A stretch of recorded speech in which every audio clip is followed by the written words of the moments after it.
Hello friends, இந்த வீடியோவில் என்ன பார்க்க போகிறோம் அப்படின்னா பார்த்திங்கன்னா, கர்நாடகாவில் ஒரு கிராமம் இருக்குது. அந்த கிராமத்தில் என்னாச்சு அப்படின்னா பார்த்திங்கன்னா, அந்த கிராமத்தில் சாலை வசதி வேறு எந்த வசதியுமே கிடையாது. அவங்க ஊருக்கு போகணும்னா கிட்டத்தட்ட ஒரு 5 கிலோமீட்டர் பயங்கரமாக சாதாரணமாக நீங்கள் காட்டுக்குள்ளே போகிற மாதிரி போக முடியாது. மேடும் பள்ளவுமா பாறையுமா கொஞ்சம் நீங்கள் தவறினாலும் அப்படியே மலையிலேருந்து கீழே விழுந்து உயிருக்கே ஆபத்து. அப்படி ஒரு மோசமான இடத்துக்கு போய் அதுக்கப்புறம் பார்த்திங்கன்னா நீங்கள் கிராமத்துக்கு போக வேண்டியிருக்கும். மழை பெஞ்சால் கேட்கவே வேண்டாம். சாதாரணமாகவே அப்படி தான் இருக்கும். மழை பெஞ்சால் பயங்கரமாக இருக்கும். இதனால் என்ன ஆச்சுன்னா, இங்குள்ள கிராம மக்களுக்கு பார்த்தீங்கன்னா, பொண்ணு யார் எந்த பொண்ணு கல்யாணம் பண்ணிப்பா சொல்லிட்டு இப்போவும் பார்த்திங்கன்னா எல்லாருமே பிரம்மச்சாரியாக தான் வச்சுக்கிட்டு இருக்காங்க. இந்த கிராமத்தில் பார்த்திங்கன்னா வேறு யாராவது இருக்காங்களே கிடையாது, யாருமே கிடையாது. வயசான பெரியவங்க மட்டும்தான் இருக்காங்க. அந்த ஆண்கள் யாருக்குமே திருமணம் நடக்கவே இல்லை. இப்படி தான் நடந்துக்கிட்டு இருக்கு.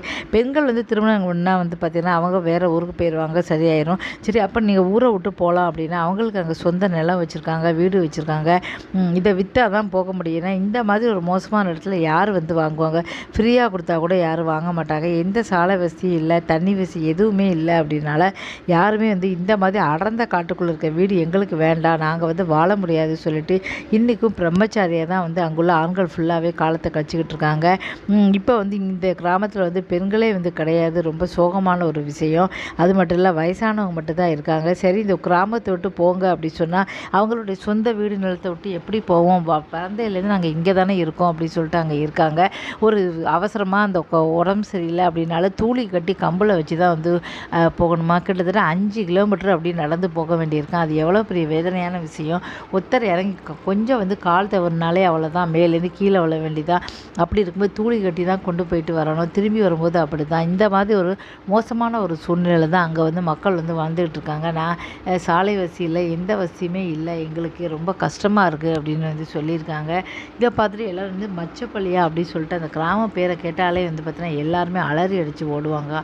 நமக்கே இந்த மாதிரி இடங்களில் கஷ்டமாக தான் இருக்குது. சரி, வீடு போனால் போயிட்டு போகுது, கிராமம் போனால் போயிட்டு போகுது அப்படின்னு சொல்லிட்டு அவங்க எங்கேயாவது வெளியில் வந்தால் தான் உண்டு. அப்படி அவங்க கிராமம் கிடையாது. அவங்க பார்த்திங்கன்னா எங்கள் சொந்த சொத்து வேண்டாம்னு சொல்லி வெளியில் வந்தால் தான் உண்டு. அதில் கையில் பைசா இல்லை. இப்போ வீடு ஏதாவது விற்றாலாவது அவங்க கையில் பைசா வச்சு வேறு எங்காவது வாங்கிப்பாங்க. இப்போ அதுவும் கிடையாது. இப்படி இருக்கும்போது சரி, இந்த கிராமத்துலேயே நாங்கள் இருந்து அப்படியே வாழ்ந்துடுறோம்னு சொல்லி வாழ்ந்துக்கிட்டு இருக்காங்க. இது ரொம்ப வேதனையான ஒரு விஷயம். இந்த வேதனையான விஷயத்த பார்த்தீங்கன்னா எல்லாருமே பார்த்துட்டு ரொம்ப ரொம்ப வருத்தப்படுறாங்க. ஏதாவது ஒரு இதுக்கு பார்த்தீங்கன்னா சாலை வசதி போட்டால் தான் பண்ண முடியும் சொல்கிறாங்க.